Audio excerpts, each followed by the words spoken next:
As I'm sure you know, last week was Ash Wednesday and the start of the season of Lent.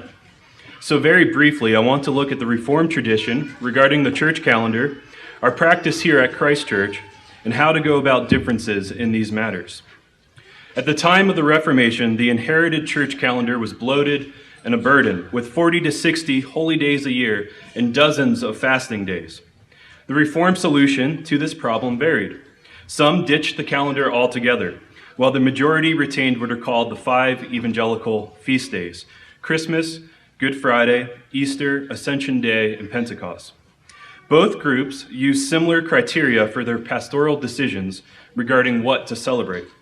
First, they acknowledged that Christians are free in Christ to observe or not observe special days or seasons.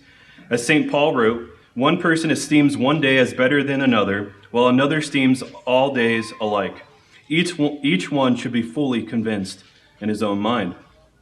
The second criteria was that of edification. Will this practice largely help or hurt people in their faith? Each congregation has different needs, different contexts, and this takes wisdom. At Christ Church, our pastors and elders believe that the practice of Ash Wednesday and Lent is often not beneficial. You, of course, are free to do Lenten devotionals with your families, but it isn't a practice that has been intentionally cultivated here. There are a few reasons for this, such as the fact that the Jews had only one day of fasting under the Old Covenant, and so it would be odd to have 40 days of penitence under the New, or concerns to obey Jesus' instructions when he says to wash your face and fast in secret. But given that within our denomination and town there are differences of opinion regarding this, here are 2 principles as you go about conversing with friends who differ. First, honor them and recognize their freedom in Christ. Don't cause unnecessary division.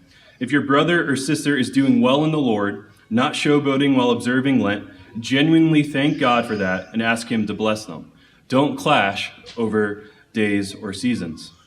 On the other hand, if your friend is clearly using the outward devotion of Lent to cover up obvious sin, with wisdom, call it out. If, for example, they won't hold down a job or are failing at their grades, and yet want everyone to know of their Lenten piety, ask them if they've ever considered giving up laziness for Lent.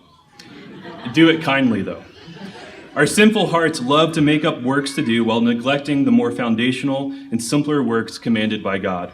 And when I say this, I mean everyone, whether you gave up something for Lent or not.